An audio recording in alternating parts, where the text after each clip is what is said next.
नबी शरीफ में हाजिर था तो हमारे एक आलिम बुजुर्ग थे, तो वो मेरे पास से गुजर गए। मैं कुरान शरीफ पढ़ रहा था तो 2-3 दफा वो कहीं मेरे पास से आए, तो मैं अपने काम में मस्त था, मैं पढ़ता जा रहा था, तो खड़े हो गए, तो एक लुत्फ बन गया। कहने लगे मैं 4 दफा आया हूं, जब भी आया हूं आप पढ़ते ही रहते हैं। मैंने कुरान मजीद बंद कर दिया, सामने सरकार का गुंबद था, पीछे हम। मैं क्या 2-3 बार आखो।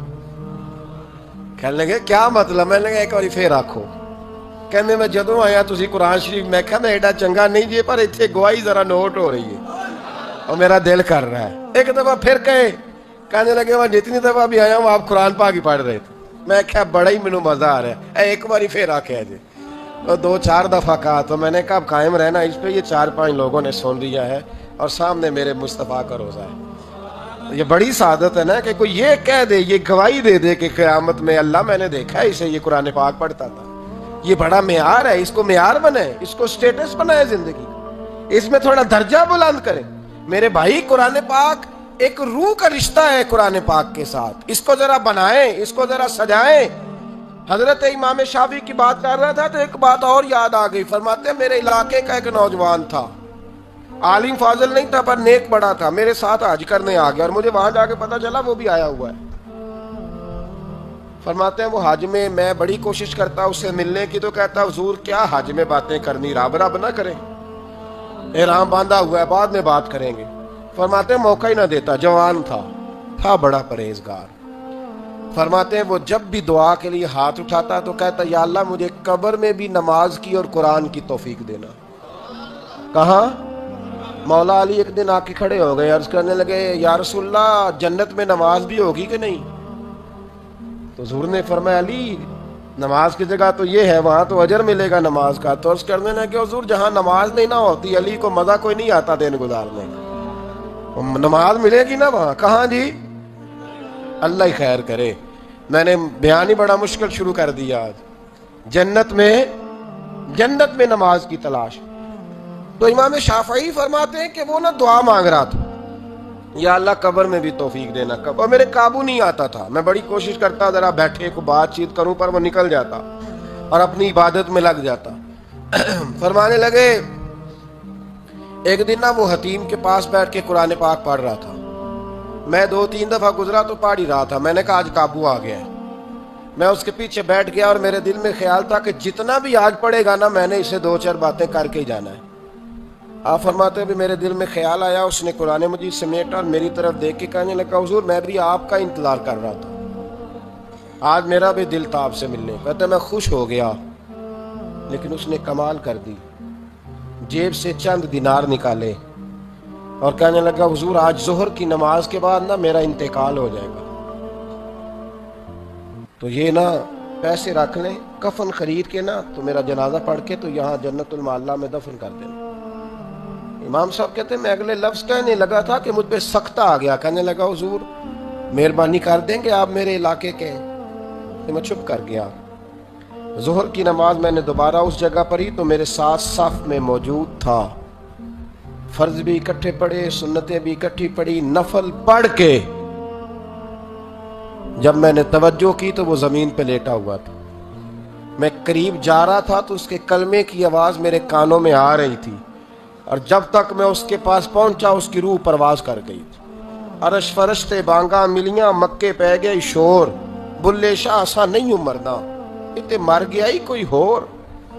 आप फरमाते मैंने गुस्ल दिया, कफन दिया, दफन कर दिया। कई सालों के बाद मैं दोबारा आया, उसी जन्नतुल माला में मुझे एक और जनाजा पढ़ने का मौका मिला। मेरे दिल में हमेशा ख्याल आता था कि वो तो कहता था या अल्लाह कब्र में भी कुरान की तौफीक देना, तो या अल्लाह मुझे दिखा वहां पढ़ता है कि नहीं पढ़ता।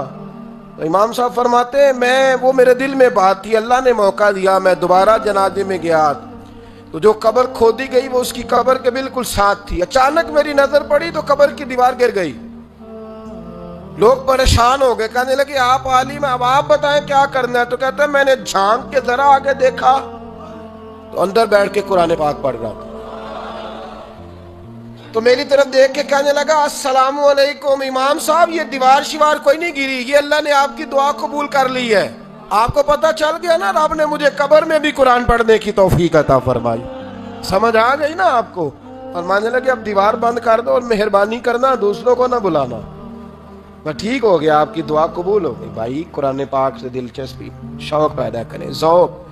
یار کچھ نہ ہو سکے تو اسے دن میں ایک دفعہ چوم کے سینے سے تو لگایا کرو. اس میں ہی بڑا ذائقہ ہے, اس میں ہی بڑا لطف ہے. کبھی اسے پیار تو کر کے دیکھو. یہ اللہ کی کتاب ہے اور اس کا ایک ایک حرف وہ ہے جس کی تشریح مدینے کے چاند نے بیان فرمائی ہے.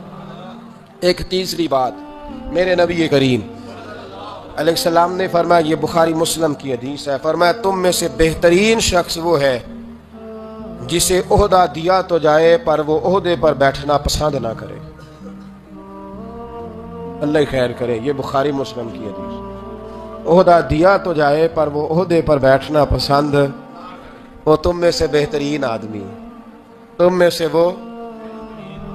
لیکن اگر روز خواب آئیں کہ سویرے میں اٹھوں تو صدر میں ہی ہوں, تو پھر تو بندہ بہترین نہیں. یہ جو کرسی ہے نا, کرسی یہ چاؤ ہے, اس چاؤ سے نکلیں. یہ تو ذمہ داری ہے. میرے نبی کریم علیہ السلام نے فرمایا, جس کو کہا گیا نا, دو لوگوں نے کہا کہ ہمارے درمیان فیصلہ کر دو, سمجھ لو بغیر چھری کے ذبح کر دیا گیا ہے.